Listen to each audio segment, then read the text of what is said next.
अमितपुरी जी, राजपुरा से। राधे राधे महाराज जी। महाराज जी, क्या आत्मा को कुछ पाना है या आत्मा अपने आप में पूर्ण है? ऐसे में आत्मा को करना क्या है महाराज जी? आत्मा निर्विकार संपूर्ण आनंद का समुद्र, एक चैतन्य घन, उसको किसी क्रिया की जरूरत नहीं है, किसी फल की जरूरत नहीं है। भ्रम हो गया है। आप आत्मस्वरूप होते हुए अपने आप को भूल करके पुरुष देह में आसक्ति करने के कारण आपको भ्रम हो गया है। आप अपने आनंद को छोड़कर जो प्रकृति के पंचभूत रचित शरीर में भोगे जाने वाले भोग हैं, उनमें आप आसक्त हो गए हैं। शब्द, स्पर्श, रूप, रस और गंध, ये पांच ही संपूर्ण सृष्टि के विषयों को समेट करके रख दिया गया पांच में।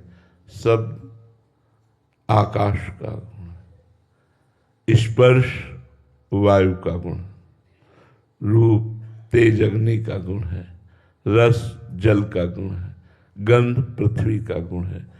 इन पंचभूतों द्वारा रचित सुखों को पंचभूत रचित देह में मैं मानकर इन बाह्य सुखों को भोगने की इच्छा ही बंधन है। अगर इस इच्छा का त्याग कर दे तो आत्मा का न कभी बंधन हुआ था, न है, न रहेगा। पूर्ण आनंद स्वरूप आत्मा है। इसलिए बड़े बड़े महापुरुषों ने इस बात को कहा कि मनुष्य जन्म केवल आत्मानंद प्राप्ति के लिए मिला है और यहां संपूर्ण संसार हमें आत्मविमुख करने के लिए खड़ा है। छोटी सी छोटी वस्तु हमें बांध रही है। हमें अमुक चीज चाहिए, हमें अमुक भोग चाहिए, यही बंधन है।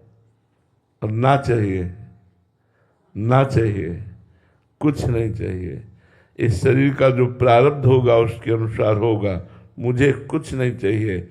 मैं निर्विकार चैतन्य स्वतः सुख समुद्र हूं, मुझे कुछ नहीं। ये बात आ जाए तो आत्मानंद की तरफ बढ़ने लगे।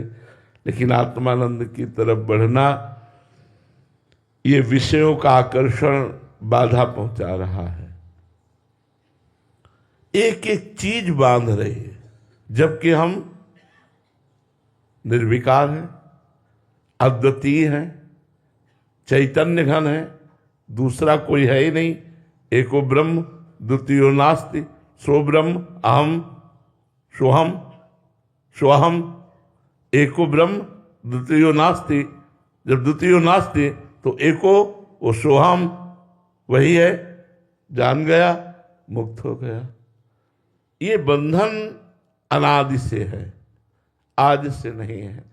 इसलिए साधक वही है जो गुरु चरणों का आश्रय लेकर बाह्य विषय भोगने की इच्छा का त्याग कर दे। पर ये बातें बनाना नहीं। जितने लोग बैठे हैं इतने में सब देख लो इच्छा में ही जी रहे। करोड़ों में इतने लोग सौभाग्यशाली हुए कि परम पावन भूमि श्री वृंदावन धाम में सत्संग के लिए आप समय दिए। अपने अमूल्य समय को गृह कार्य, नाना प्रकार के कार्यों से विरक्त करके आपने प्रातःकालीन वेला पर आपने समय दिया सत्संग के लिए। इतने सत्संगियों में हम प्रश्न करते हैं कि इच्छा के बिना हमारा जीवन ही नहीं है।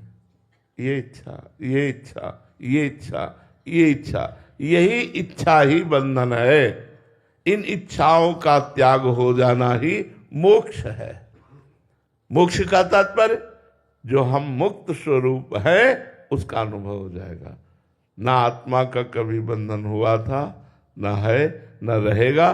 पर बिना गुरु आराधना के, बिना नाम जप के बुद्धि शुद्ध नहीं हो सकती। ये तीन गुणों का ऐसा लपेट है, रजोगुण, तमोगुण, सतोगुण का, कि इसी के प्रभाव से प्रभावित होकर वो जैसा गुण आता है वैसा ही स्वरूप प्रकाशित हो जाता है। अपने स्वरूप को भूलकर वो गुणों के स्वरूप में आसक्त हो जाता है। बिना त्रिगुणातीत हुए, बिना मायातीत हुए, बिना भोगातीत हुए हम अपने स्वरूप का अनुभव कैसे कर सकते हैं? इसलिए साधना